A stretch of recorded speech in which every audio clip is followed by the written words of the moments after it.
আজকে আপনাদেরকে দেখাবো ইমেজ এসইও গ্রাফ কিভাবে সার্চ কনসোলে চেক করবেন। এর জন্য প্রথমে সার্চ কনসোলে লগ ইন করবেন। লগ ইন করার পরে পারফরমেন্স ট্যাবে আসবেন।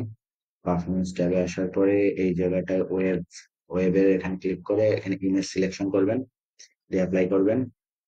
এখানে ইমেজের গ্রাফ পাবেন, ইমপ্রেশন গ্রাফ গুগলের। সো আমি টোটাল ক্লাসটা উঠে দিচ্ছি, আপনারা দেখেন এখানে টোটাল ইমপ্রেশন দেখা যাচ্ছে, কিভাবে প্রতিদিন ইমপ্রেশন ইনক্রিজ করেছে। দেখেন এইভাবে আস্তে আস্তে আস্তে আস্তে উপরে উঠেছে। তো এইভাবে আপনি টের পাবেন কিভাবে ইমেজ এসইও করতে হবে। যদি অ্যাভারেজ র্যাঙ্কিং পজিশন দেখতে চান তাহলে দেখতে পারবেন কিরকম অ্যাভারেজ র্যাঙ্কিং পজিশন আছে। দেখেন যে এটা যত বেশি ইমেজ পাবে তত বেশি পজিশন নিচে নেমে আসবে, এটা আপনাকে ইমপ্রুভ করতে হবে। ইমপ্রুভ করে আপনাকে উপরের দিকে নিয়ে আসতে হবে। উপরের দিকে নিয়ে আসলে আপনি বুঝতে পারবেন কিভাবে ইমেজের র্যাঙ্কিং পাবেন। সো আপনি ইমেজ এসইও করবেন ভালোভাবে এবং তার সবকিছু চেক করার জন্য গুগল সার্চ কনসোল কে বেছে নেবেন।